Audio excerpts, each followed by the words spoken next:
Purihin ninyo ang Panginoon, nakilain ang kanyang ngalan. Purihin siya ay awitan at papurihan magpakailanman. Nilikha niyang langit at lupa, nilikha niyang araw at buwan, nilikha niyang mga isda't ibon, mga gubat at karagatan. Tunay siyang banal at dakila, purihin ang kanyang ngalan. Ang lahat ng nilikha niya'y mabuti, pinagyaman niya ng lubusan. Purihin ninyo ang Panginoon, nakilain ang kanyang ngalan. Purihin siya ay awitan at papurihan magpakailanman. Sa ngalan ng Ama, ng Anak at ng Espiritu Santo. Amen. Sumainyo ang Panginoon. At sumainyo rin. Mga kapatid, minsan ba kayo ay naaawa sa inyong sarili? Do sometimes you feel pity on yourself? Do you pity yourself sometimes? Normal lang po ito. Minsan tayo ay nagkakasakit, o minsan wala tayong pera, marami tayong utang. Kung minsan kinukumpara natin ang ating sarili sa iba, tayo ay nahuhuli, maraming kulang sa ating buhay, marami tayong pangangailangan. Normal lang maramdaman na kaawa-awa ang ating sarili. Pero mga kapatid, tingnan mo muna mga pagpapala at bendisyon na pinagkaloob ng Diyos sa iyo. Ang pinakamahalaga ay masaya ka at nakakapagmahal ka. Kahit na wala kang pera, kahit na nanghihina ka, kahit na nahuhuli ka sa buhay, ikaw ay pinagpala. Ikaw ay puno ng bendisyon, ng grasya. Pag masaya ka at kapag ikaw ay nagmamahal. Bago mo tignan yung pagpapala ng iba, tignan mo muna kung anong binigay ng Diyos sa iyo. Itong ating pasalamatan sa banal na misang ito, itong ating pagpupuri sa Diyos ngayong linggo. Sa mga pagkakataon na kung saan ninanais pa rin natin na magkaroon ng maraming pera, magkaroon ng kapangyarihan, na maunahan natin ang ibang tao, magpakumbaba tayo. Hilingin natin muli ang awa at pagpapatawad ng Diyos para tayo ay makita muli na karapat-dapat makatanggap sa mga banal na misteryo. Inaamin ko. Sa makapangyarihang Diyos at sa inyo mga kapatid, na lubha akong nagkasala sa isip, sa salita, sa gawa, at sa aking pagkukulang. Kaya isinasamo ko sa mahal na Birheng Maria, sa lahat ng mga anghel at mga banal, at sa inyo, mga kapatid, na ako'y panalangin sa Panginoong ating Diyos. Kaawaan tayo na makapangyarihang Diyos, patawarin tayo sa ating mga kasalanan, patnubayan tayo sa buhay na walang hanggan. Amen.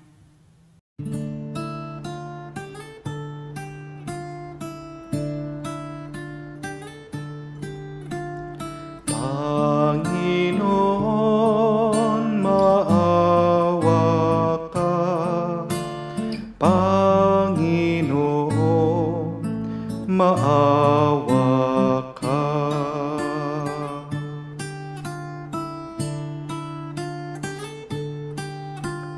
Kristo, maawa ka. Kristo, maawa ka sa amin.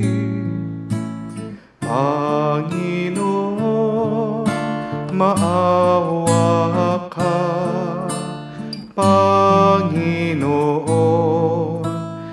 maawa ka. Gloria in excelsis Deo.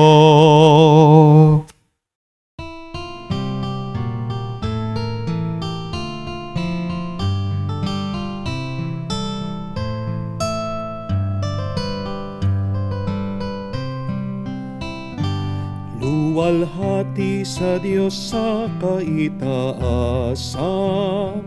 kaloob sa lupa ay kapayapaan. Pinupuri ka at ipinangdarangal, sinasamba ka dahil sa dakila mong kalwalhatian. Panginoon naming Diyos, Hari ng langit, Amang makapangyarihan, Panginoong Jesucristo, bugtong na anak ng Diyos, Kordero ng Ama. Ikaw na nag-aalis ng mga kasalanan ng sanlibutan. Tanggapin mo ang aming kahilingan, ikaw na naluluklok sa kanan ng Ama. Maawa ka sa amin, ikaw lamang ang banal, Panginoong Jesucristo, kasama ng Espiritu, sa luwalhati ng Ama. Amen, Amen, Amen, Amen. Manalangin tayo. Ama naming makapangyarihan, gawin mo lagi naming matapat na sundin ang loob mo, upang kami wagas na makapaglingkod sa iyo. Sa pamamagitan ni Jesucristo, kasama ng Espiritu Santo, magpa sa walang hanggan. Amen. Pagbasa mula sa aklat ni Propeta Isayas. Sinabi ng Panginoon, ang kanyang paghihirap ay kalooban ko. Inihandog niya ang sarili upang sa pamamagitan noon ay magkaroon ng kapatawaran. Dahil dito'y mabubuhay siya ng matagal, makikita ang lahing susunod sa kanya. At sa pamamagitan niya'y may sasagawa ang aking panukala. Pagkatapos ng pagdurusa, lalasap siya ng ligaya. Malalaman niyang hindi nawalan ng kabuluhan ang kanyang pagtitiis. Ang aking tapat na lingkod at lubos kong kinalulugdan, ang siyang tatanggap sa parusa ng marami, at alang-alang sa kaniya, sila'y aking patatawarin. Ang salita ng Diyos. Salamat sa Diyos. Poon pag-asa ka namin, pag-ibig mo'y aming hiling. Poon pag-asa ka namin, pag-ibig mo'y aming hiling. Panginooy tapat sa kanyang salita, at maasahan ang kanyang ginawa. Minamahal niya ang gawang matapat, ang pag-ibig niya'y sa mundo'y laganap. Poon pag-asa ka namin, pag-ibig mo'y aming hiling. Ang may takot sa Diyos at nagtitiwala sa kanyang pag-ibig ay kinakalinga. Hindi babayaang sila ay mamamatay, kahit magtagutom sila'y binubuhay. Poon pag-asa ka namin, pag-ibig mo'y aming hiling. Ang ating pag-asa'y nasa Panginoon. Siya ang sanggalan natin at katulong. Ipagkaloob mo na aming makamit, o Poon, ang iyong wagas na pag-ibig, yamang ang pag-asa'y sa'yo'y nasasalig. Poon pag-asa ka namin, pag-ibig mo'y aming hiling. Pagbasa mula sa sulat sa mga Hebreyo. Mga kapatid, magpakatatag tayo sa ating pananampalataya.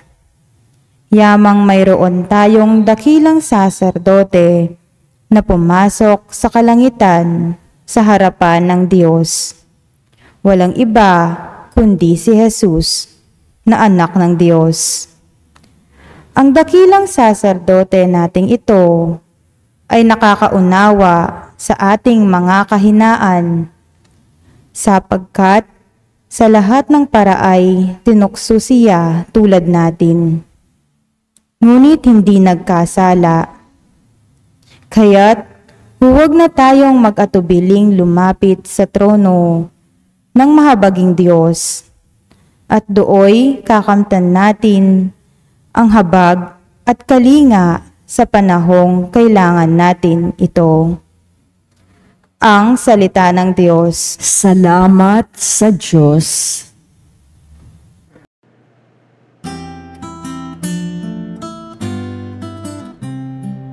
Alleluia, alleluia, alleluia, alleluia, alleluia, alleluia, alleluia, alleluia, alleluia, alleluia, alleluia, alleluia. Anak ng tao'y dumating upang sarili ihain, lingkod, manunubos natin. Alleluia, alleluia. Sumainyo ang Panginoon. At sumainyo rin. Ang mabuting balita ng Panginoon ayon kay San Marcos. Papuri sa iyo, Panginoon.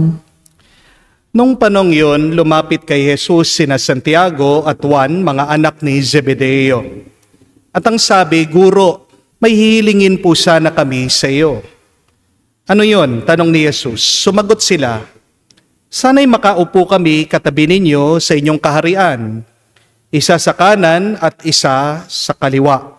Hindi ninyo nalalaman ang inyong hinihingi. Sabi ni Jesus sa kanila, mababata ba ninyo ang hirap na babatahin ko? Pabibinyag ba kayo sa binyag na daranasin ko? Opo, tugon nila. Sinabi ni Jesus, ang hirap na babatahin ko ay babatahin nga ninyo, at kayo'y bibinyagan sa binyag na daranasin ko. Ngunit wala sa akin ang pagpapasya kung sinong mauupo sa aking kanan at sa aking kaliwa. Ang mga lukluk ang sinasabi ninyo para sa mga pinaghandaan. Nang marinig ito ng 10 alagad, nagalit sila sa magkapatid. Kaya't pinalapit sila ni Jesus at sinabi, alam ninyo ang mga tinuturing na pinuno ng mga hentil ay siyang pinapanginoon at ang mga dinadakila ay siyang nasusunod. Ngunit hindi ganyan dapat umiral sa inyo. Sa halip ang sino man sa inyo na ibig maging dakila ay dapat maging lingkod. Ang sino man ibig maging pinuno ay dapat maging alipin ng lahat. Sapagkat ang anak ng tao ay naparito hindi upang paglingkuran, kung hindi upang maglingkod at ibigay ang kanyang buhay sa ikatutubos ng lahat.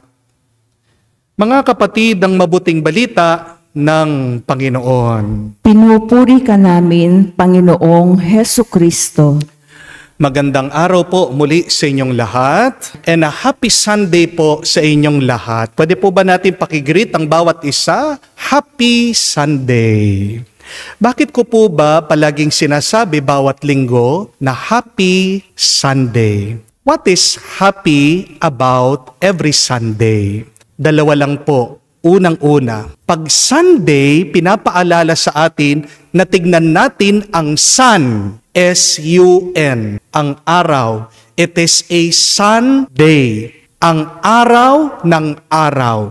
At ano po ang tinuturo sa atin ng araw? Na kahit na mula sa kadiliman, kaya pa rin nitong magpakita. Kaya pa rin nitong bumangon. Kahit na mula sa kadiliman, sisikat pa rin ang araw. Kaya, kung kayo man po ay nasa inyong kadiliman ngayon, kaya mo pa rin bumangon. Kaya mo pa rin sumikat. Just look at the sun. Learn from the sun. Amen? Pero pangalawa, Happy Sunday. Bakit happy ang Sunday? Dahil pinapaalala sa atin that it is the day of the sun. S-O-N. Araw ng anak ng Diyos, si Jesus.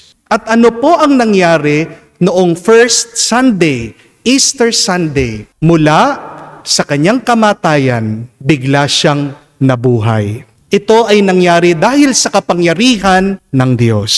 Napaka-imposible, pero naging posible. At yan din ang mabuting balita sa atin bawat linggo. Imposible man ang problema mo, kaya ka pa ring buhayin sa pamamagitan ng grasya ng Diyos. Kung ikaw ay naniniwala, kung ikaw ay sumusunod kay Jesus, walang imposible sa iyong buhay. Gaano man kabigat ang iyong buhay, nakabaon ka man sa iyong pagsubok, kaya ka din itayo, kaya ka din buhayin ng Diyos.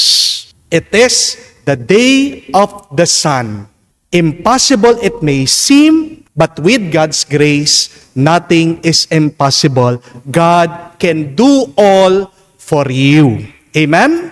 Kaya nga po, bawat linggo, yan ang ating greeting at pagbati sa bawat isa. Happy Sunday. Smile, stay blessed, always be thankful to the Lord. Amen? Meron pong isang kwento tungkol po sa isang teacher, isang guro. Nung minsan daw po sa kanyang klase, tinanong niya ang mga estudyante, ano ang gusto nyo paglaki nyo? Ano ang gagawin nyo paglaki nyo? Isa-isa tinanong po niya ang kanyang mga estudyante, natapat po siya dito sa kanyang pupil, ang pangalan po si Pedro. At ito pong estudyanteng ito, nagkwekwento, sabi, Madam, teacher, guro, paglaki ko po, gusto ko po magkaroon ng 365 na mga sasakyan.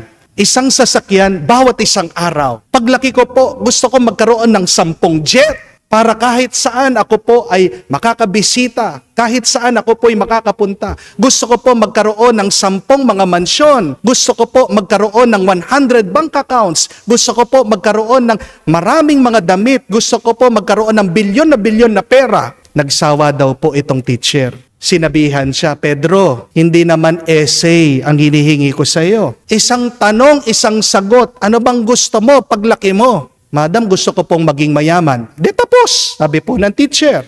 Pagkatapos po, tinuro itong isang estudyante, ikaw Maria, anong gusto mo pagtanda mo? Huwag ka sasagot, kamukha ng kay Pedro ha? Huwag mo pakahaba-haba. Anong gusto mo paglaki mo? Sumagot daw po si Maria. Teacher, gusto ko po mapangasawa si Pedro, sabi.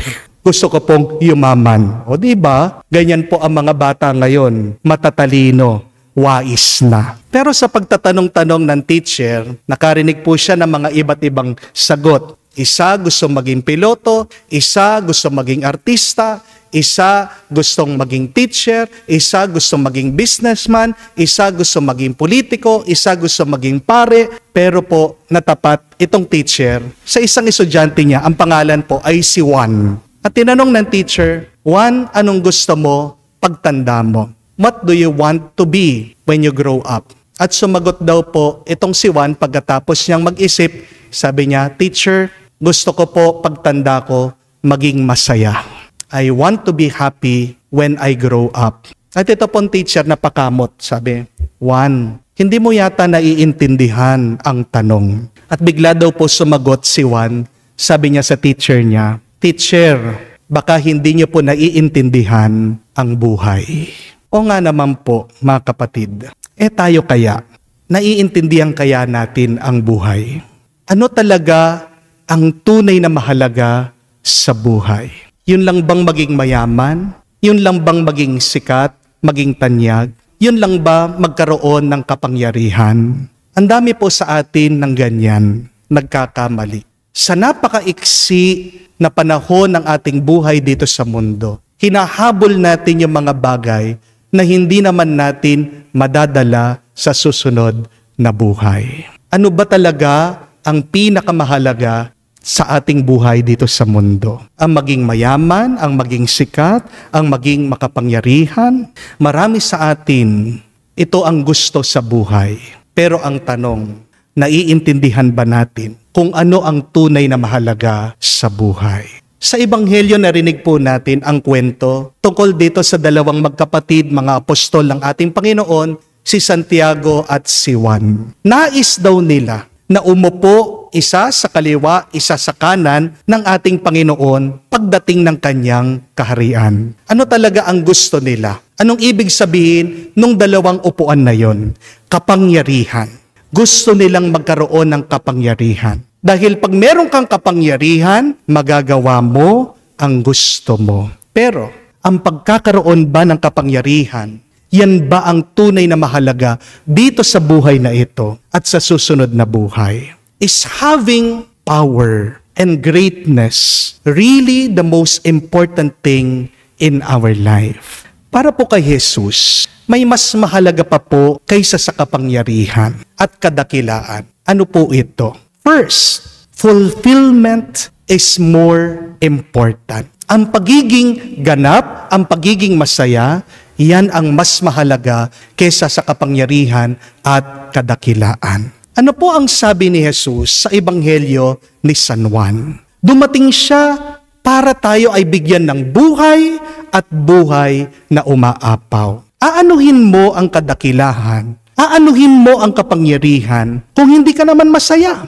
Amen? Meron po mga professionals, ang yayaman, minsan nagka-counseling po sa akin, minsan kinakausap ako. Nagko-confess po sila. Sa pagkadami-dami ng kanilang pera, ng kanilang sinasweldo, minsan sila po ay nagsasawa. Minsan, hindi po sila masaya. Madalas, sila po ay nadidepressed dun sa kanilang ginagawa.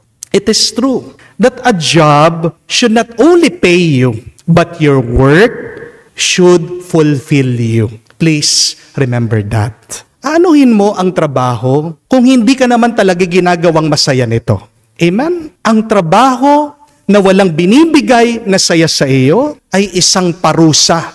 Stress sa'yo yan. Pero kapag masaya ka sa iyong trabaho, di ba? Kahit na hindi ka bayaran, okay lang sa iyo. Because the greatest salary that we can receive is happiness and fulfillment. May confession po ako sa inyo. Nung pong bata ako, nung maliit pa lang ako, mainggitin po ako.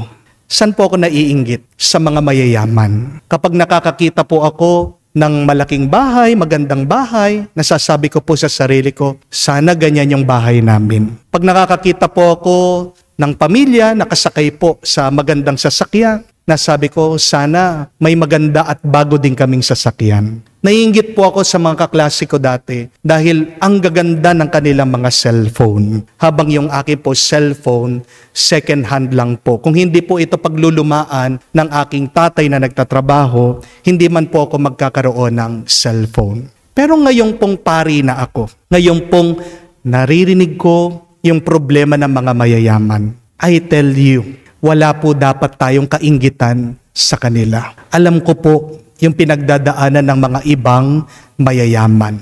Ang pagkakaiba lang ng mayaman sa mahirap, may pera lang sila. Pero mayaman at mahirap, parehas lang po yung ating problema. Pero alam niyo po, minsan, kahit na pagkadami-dami ng kanilang pera at kayamanan, nakakatakot po, grabe yung kanilang problema. Kawawa po sila. I tell you, wala dapat po tayong kainggitan sa mga mayayaman. Kung masaya ka, kung fulfilled ka, kung payapa ka sa iyong ginagawa, wala ka dapat kainggitan sa iba. The greatest wealth that we have is not riches, but the greatest wealth and grace that we can receive from God is joy and fulfillment in what we do. How to be the happiest? Ano po ang sabi ni Jesus? Just be the least. Gusto mong maging masayang-masaya? Dapat bawasan mo yung pagnanais mo, yung pangangailangan mo.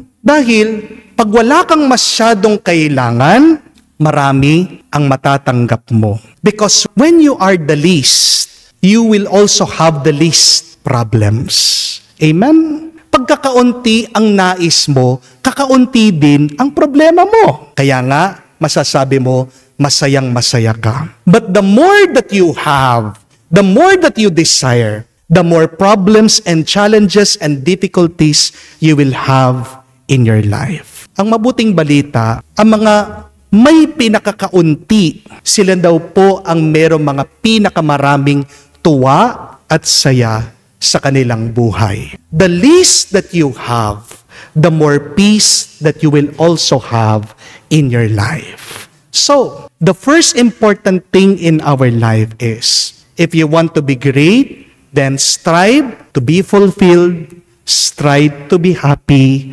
every day, especially where you are now in your life. Ang kasabihan nga po, tandaan nyo ito, the hardest thing to do in our life is to make other people happy. But the easiest thing to do is to make ourselves happy. Pag masaya ka, sinasabi ko po sa inyo, daig nyo pa ang milyonaryo. Hindi mo kailangan maging milyonaryo para maging masaya ka. Piliin mong maging masaya ka at ikaw, hihigitan mo pa ang milyonaryo at bilyonaryo. Amen? But secondly, one of the most important thing in our life is to be significant. Remember that success is different from being significant. Magkaiba po ang matagumpay sa minamahal. Maaaring ikaw ay isang matagumpay na tao, pero ang daming mga tao galit sa iyo. Maaaring ikaw ay nagtagumpay sa buhay, pero wala naman tao ang nagmamahal sa iyo. Hindi po maganda at pinagpalang buhay yan. Amen? Ano po ang turo ni Jesus? If you want to be great, then be a servant. Be a slave. Tingnan niyo po ang libing ng patay. Ano po ang makikita niyo sa libing ng patay? Sino po yung nandun sa likod noong sasakyan kung saan dinadala ang patay? Nakakita na po ba kayo na dun sa likod ng kabaong habang dinadala nila yung patay, nandun din po yung sasakyan ng patay? Nakakita na po ba kayo na dun sa likod ng patay, nandun din po yung mga certificate, yung diploma, yung medal, yung lahat ng achievement ng patay? Nakakita na po ba kayo dun sa libing na nandun po lahat ng ari-arian na mga collection nung patay? Nakakita na po ba kayo na habang nililibing yung patay, binabaon din lahat ng pera niya at kayamanan? Kahit cheque lang yan. Di ba wala? Wala pa tayong nakitang ganyan. Wala pa tayong karanasan na ganyan. Pero, pag merong nililibing, sinong nakasunod dun sa patay? Yung mga minamahal ng patay. Amen? Ano po ang ibig sabihin nito? That the most important thing in our life is not our riches, is not our achievements, but our relationships. Ang pinakamahalaga bandang huli ay yung ating mga ugnayan sa bawat isa. Gusto niyo po bang malaman kung talagang matagumpay ang isang tao? Ano po ang pamantayan natin? How can we measure if somebody is truly great and successful? Ito po, una, puntahan niyo po yung taong yon sa birthday niya. Pag doon sa birthday, marami po ang nakikipag-birthday, maraming nakikipagsaya. Hindi lang po yung mga nakikikain, ha? Talaga bang genuinely, totoong-totoo, masaya sila, kaibigan nila yung nagba-birthday, pag marami po yan, that person is truly great and successful. Amen? Pero pangalawang measurement na successful ang isang tao, pag marami ang nakikipaglibing doon sa tao. Amen? Our greatness is seen in how we change other people's lives. Our greatness is measured on how you inspired other people. Kaya nga po, napakaganda na itanong natin sa ating sarili ito. Napaganda ko ba ang buhay ng ibang tao? Nakapagpasaya ba ako sa iba? Napalapit ko ba ang ibang tao sa Diyos? Kung ang sagot mo sa mga tanong yan ay oo, pasalamat ka. Matuwa ka. Ibig sabihin, dakila ka. Kahit na hirap ka sa buhay mo, kahit na sabihin mo, hindi ka sikat, hindi ka kilala, basta't ikaw ay nakapagpasaya ng iba, basta't ikaw ay nakapagpabuti ng iba, dakila ka. Ang ating Panginoong Hesukristo, tignan niyo po ang kanyang krus. Ito po ay isang larawan ng taong bigo. Ito ay isang larawan ng taong mahina at nasasaktan. Pero alam natin, ang taong nakapako sa krus, kahit na mukhang kawawa, siya ang pinakadakila, siyang pinakamakapangyarihan. Bakit? Dahil sa kanyang ginawa sa krus, ang daming mga tao ang nagbago. Dahil sa kanyang sakripisyo sa krus, ang daming mga tao ang pinagpala. Dahil sa kanyang sakripisyo sa krus, ang daming mga tao ang nagbago. Sino ang tunay na makapangyarihan? Sila po ay yung mga nakatulong sa pagbabago ng iba. May narinig po ako nung minsan, isang magulang sabi niya, the true success is when your kids, even if that they are now adults, still wants to be with you. O nga naman po, no? Isa kang matagumpay na magulang. You are a successful parent if even your kids have grown up, they still want to go home. Ang kadakilaan, ang tagumpay ay nasusukat pag maraming nagmamahal sa iyo. May napanood po akong video, hindi ko po alam kung nakita nyo na ito. Isa pong tatay na pinapanood niyang nagsusuot ng toga pang graduation itong kanyang anak na lalaki. At habang nagsusuot po itong kanyang anak, sabi niya, anak, pangarap ko yan kasi hindi ako nakapag-graduate. So habang pinipicturan po niya yung kanyang anak, itong kanyang anak na lalaki sabi, o tay, dahil hindi ka nakapag-graduate, subukan mo, suot mo. Pinasuot po niya, no? At pinasuotan pa niya ng medal, bigla-bigla naiyak yung tatay. At niyakap niya yung kanyang anak na lalaki. Sabi niya, anak, salamat . Salamat. Tandaan mo ito. Pag wala na kami, huwag mong papabayaan yung mga kapatid mo. Sino po talaga ang nagtagumpay dun sa dalawa? Yes, nakapag-graduate yung anak. Successful, nagtagumpay. Pero di ba, hindi naman siya magtatagumpay kung wala yung kanyang magulang, kung wala yung kanyang tatay. Ang tunay na makapangyarihan, ang tunay na dakila, ay yung mga taong tumutulong para magkaroon ng kapangyarihan, ng lakas, yung iba. Ang tunay na nangunguna sa buhay ay yung mga taong tumutulong para iangat nila ang buhay ng iba. Masasabi mo na ikaw ay tunay na dakila kapag tinutulungan mo na maging dakila ang pamumuhay ng iba. Who are the truly great ones? They are the ones who help others to become great. Mga kapatid, huwag niyo pong nanaisin na manguna kayo. Dahil ano po ang kasabihan? It is lonely at the top. Aanuhin mong maging dakila at makapangyarihan kung hindi ka naman masaya, kung walang nagmamahal sa iyo. Greatness without happiness, greatness without love is empty. Amen? Kaya unahin po natin na maging masaya, unahin natin na maglingkod, magmahal sa iba, at makikita niyo po, kayo'y magiging dakila, kayo'y magiging makapangyarihan, kayo ay magiging number 1 sa mata ng Diyos. Amen. Sumasampalataya ako Sa Diyos, amang makapangyarihan sa lahat, na may gawa ng langit at lupa, sumasampalataya ako kay Hesukristo, iisang anak ng Diyos, Panginoon nating lahat. Nagkatawang tao siya, lalang ng Espiritu Santo, ipinanganak ni Santa Mariang Birhen, pinagpakasakit ni Poncio Pilato, ipinako sa krus, namatay, inilibing, nanaog sa kinaroroonan ng mga yumao. Nang may ikatlong araw, nabuhay na mag-uli, umakyat sa langit, naluklok sa kanan ng Diyos amang makapangyarihan sa lahat. Doon magmumulang paririto at huhukom sa nangabubuhay at nangamatay na tao. Sumasampalataya naman ako sa Diyos, Espiritu Santo, sa banal na simbahang Katolika, sa kasamahan ng mga banal, sa kapatawaran ng mga kasalanan, sa pagkabuhay na muli ng nangamatay na tao, at sa buhay na walang hanggan. Amen. Mga kapatid, sa araw na ito, linggo ng misyon ng pandaigdig, Alalahanin natin ang lahat ng ating mga kapatid sa larangan ng misyon at ipahayag natin ang ating pakiisa sa kanila sa pamamagitan ng ating mataimtim na kahilingan. Ating sabihin at ipagdasal, Panginoon, dinggin mo kami. Panginoon, dinggin mo kami. Para sa simbahang Katolika at mga namumuno nito, naway hindi nila kaligtaan ang kanilang bokasyon na mangaral ng Ebanghelyo sa lahat ng bansa. Manalangin tayo. Panginoon, dinggin mo kami.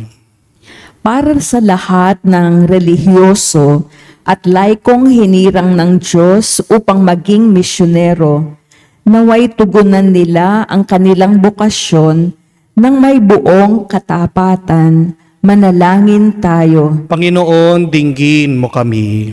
Para sa lahat ng misyonero, naway gantimpalaan ng Panginoon ang kanilang dedikasyon sa paghahatid ng liwanag ng mabuting balita sa lahat sa pamamagitan ng masugid na pangangaral at pagpupunyagi sa mabuting gawa. Manalangin tayo. Panginoon, dinggin mo kami. Sa katahimikan po ng ating puso, banggitin din natin sa Diyos ang ating mga personal na intensyon. Panginoong Diyos, naway palakasin ng iyong biyaya ang aming mga misyonero, aliwin sila sa kanilang pagdadalamhati, at magbunga nawa ng kaligtasan ang kanilang mga pagsisikap para sa lahat. Isinasamo namin to sa pamamagitan ni Kristo, aming Panginoon. Amen.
Manalangin kayo mga kapatid para ang ating mga paghahain ay kalugdan ng Diyos sa mga makapangyarihan.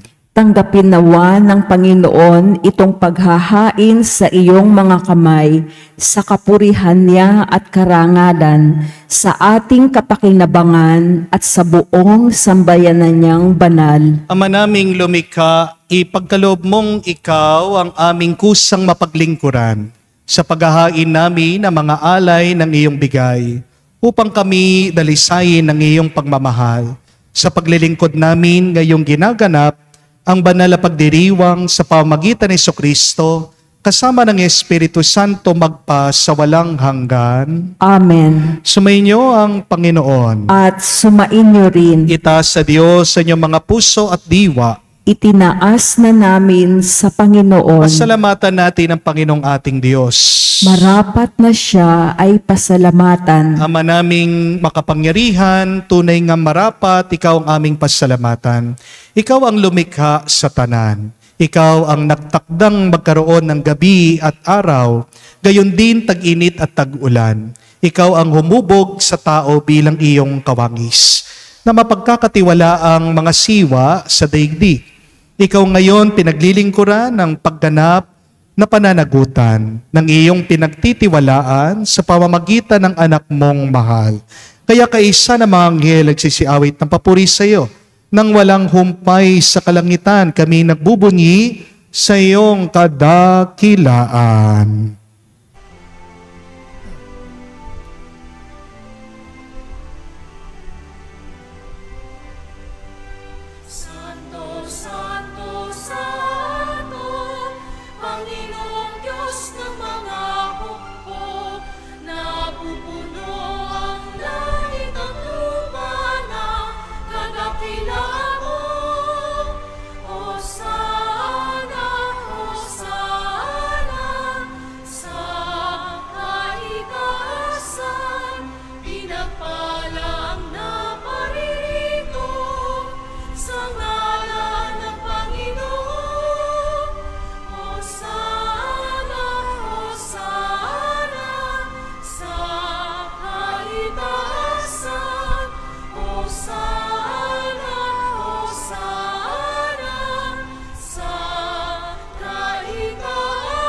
Ama naming banal, ikaw ang bukal ng tanang kabanalan. Kaya't sa pamagitan ng iyong Espiritu, gawin mong banal ang mga kaloob na ito, upang para sa amin maging katawan at dugo ng aming Panginoong Hesukristo. Bago niya pinagtiis ang kusang loob na maging handog, hinawakan niyang tinapay, pinasalamatan kanya, pinaghati-hati niya yon, inabot sa kanyang malagad at sinabi, "Tanggapin ninyong lahat ito at kanin. Itong aking katawan na ihahandog para sa inyo."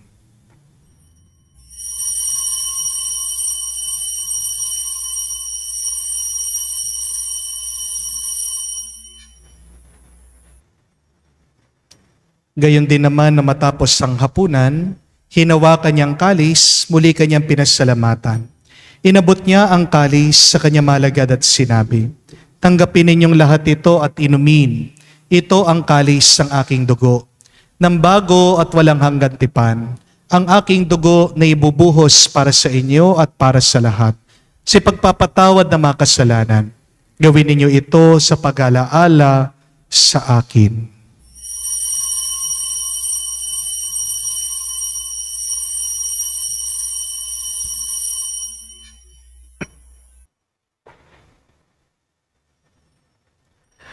Ang misteryo ng pananampalataya.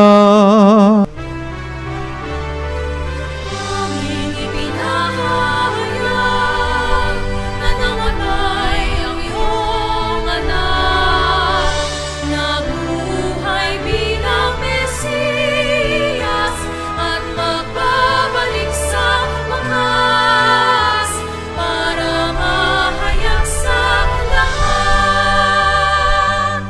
Ama, ginagawa namin ngayon ang pag-alaala sa pagkamatay muling pagkabuhay ng iyong anak.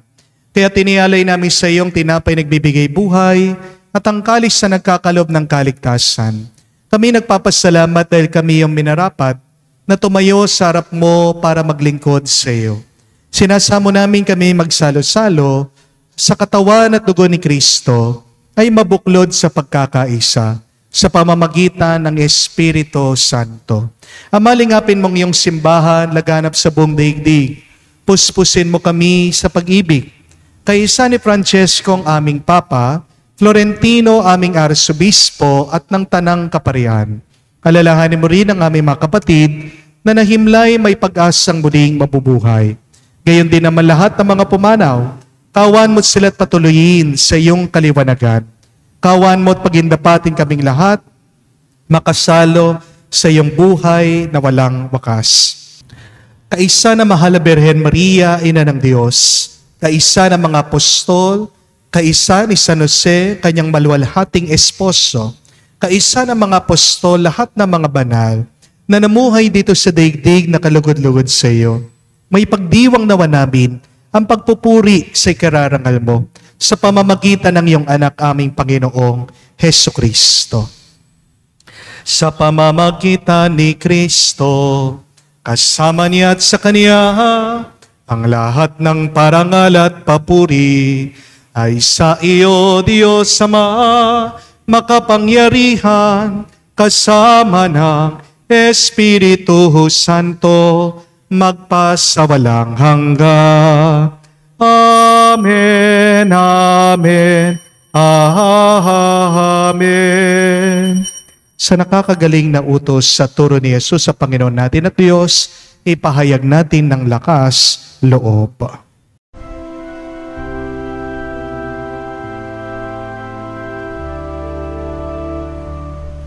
Ama namin, sumasalangit ka, sambahin ang ngalan mo, mapasa amin ang kaharian mo, sundin ang loob mo dito sa lupa, para nang sa langit. Bigyan mo kami ngayon ng aming kakanin sa araw-araw, at patawarin mo kami sa aming mga sala, para ng pagpapatawad namin sa nagkakasala sa amin. At huwag mo kaming ipahintulot sa tukso, at iadya mo kami sa lahat ng masama. Hinihiling namin kami adya sa lahat na masama, pagkalooban ng kapayapaan araw-araw, iligtas sa kasalanan, ilayo sa lahat ng kapamakan, samantalang aming pinanabikan, ang dakilang araw ng pagpapahayag ng tagapagligtas naming si Hesu Kristo. Sapagkat iyo ang kaharian at ang kapangyarihan at ang kapurihan magpakailanman. Amen. Panginoong Hesu Kristo, sinasabi mo sa iyong mga apostol, kapayapaan ang iniiwan ko sa inyo, aking kapayapaan binibigay ko sa inyo. Tunggayan mo ang aming pananampalataya at huwag ang aming pagkakasala. Pagkalooban mo kami ng kapayapaan at pagkakaisa ayon sa iyong kalooban. Kasama ng Espiritu Santo magpa sa walang hanggan. Amen. Kapayapaan ng Panginoon ay laging sumainyo. At sumainyo rin. Pagbigayan po tayo ng kapayapaan sa bawat isa. Peace with you po. Kapayapaan po sa inyong lahat.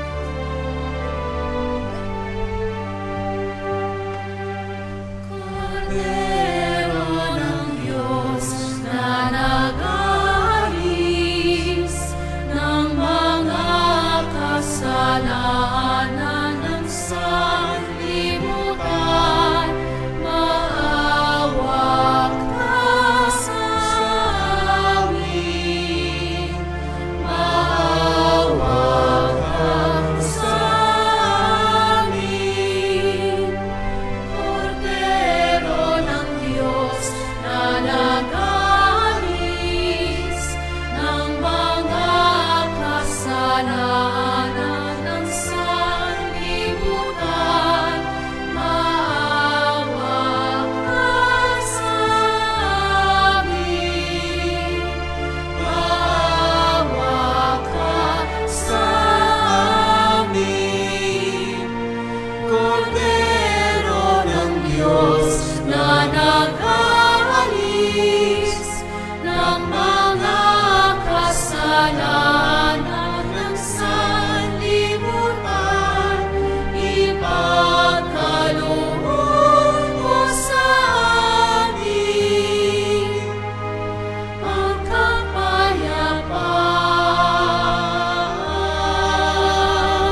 Mga kapatid, naririto ang ating Panginoong Jesucristo, ang Kordero ng Diyos, nag-aalis ng kasalanan ng sanlibutan. Mapalad tayong lumalapit sa piging ng Kordero. Panginoon, hindi ako karapat-dapat na magpatuloy sa iyo, ngunit sa isang salita mo lamang ay gagaling na ako.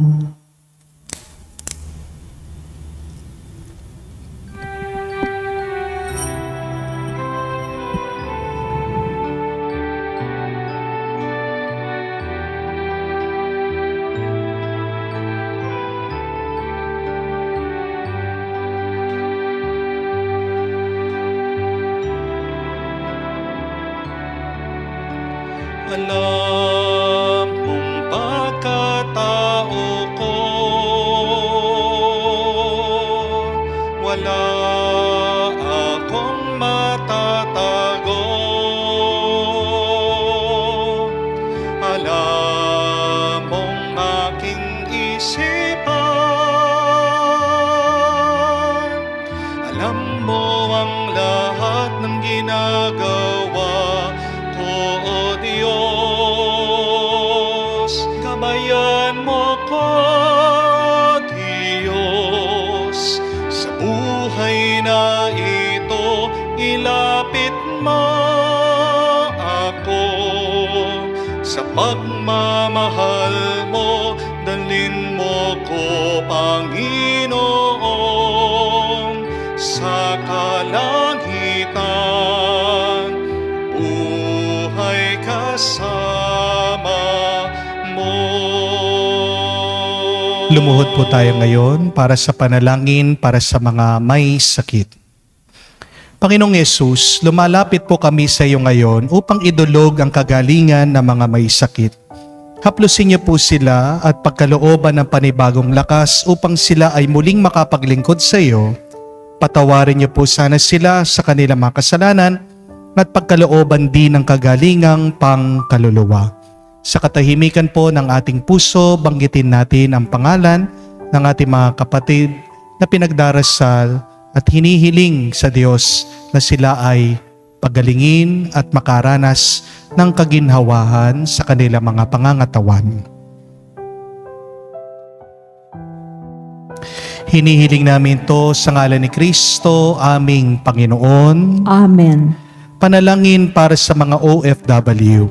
Ama, pinapanalangin namin sa iyo ang natatanging kahilingan ng lahat ng mga nagtatrabaho sa ibang bansa. Tulungan mo sila bawat sandali ng kanilang buhay habang nasa ibang bansa. Palakasin mo sila kapag pinanghihinaan sila ng kalooban. Pagalingin mo sila tuwing nagkakasakit. Aluin mo sila kapag nalulungkot sila. Ilayo mo sila sa anumang masama at kapahamakan upang magpatuloy sila lagi sa kanilang buhay. Mapahalagan nawa ng kanilang mga pamilya ang bawat sakripisyo nila sa ibang bansa upang wag masayang ang kanilang pagpapagal. Kawan at pagkalooban mo ng biyaya ang lahat ng mga OFW dahil sa iyo lamang aasa at wala ng iba pa. Ang lahat ng ito ay aming sama-samang panalangin sa ngalan ni Jesus. Amen. Amen. Banal na mukha ni Jesus. Kaawaan mo kami. Tumayo po tayo. Manalangin tayo. Ama naming mapagmahal, gawin mo sa aming banal na pakikinabang kami ngayon iyong matulungan at mahubog para mamuhay sa kalangitan. Sa pamamagitan ni Jesucristo kasama ng Espiritu Santo, magpa sa walang hanggan. Amen. Two most important things that we should desire first before we desire to be great. First, desire to be happy always. Pag ikaw ay masaya, ikaw ay nangunguna. Aanuhin mo nangunguna ka, aanuhin mo makapangyarihan ka, kung miserable ka. Walang bunga, walang kwenta. Amen? But secondly, desire to be significant. Naisin mo na magmahal, naisin mo makatulong para ikaw din ay mahalin ng iba. Wala nang ibang pinakamasarap na karanasan kung hindi yung ikaw ay nakakatulong at sa pamamagitan ng iyong buhay, nakapagsilbi sa iba. Kaya nga po, mga kapatid, para sa araw na ito, bago mo unahin ang iyong sarili, subukan mo, unahin mo muna ang iba. Baka naman yan na nagiging dahilan ng iyong kalungkutan o pagkalito sa iyong buhay. Kung tunay nga ating sinusundan ang ating Panginoong Hesukristo, dapat sundan natin ang kanyang pamamaraan. He came not to be served, but to serve others. Kaya ang tanong, anong magagawa mo para mapasaya ang iba ngayon? Anong magagawa mo para mapaglingkuran mo ang iba? So, unahin mo muna ang iba bago ang iyong sarili.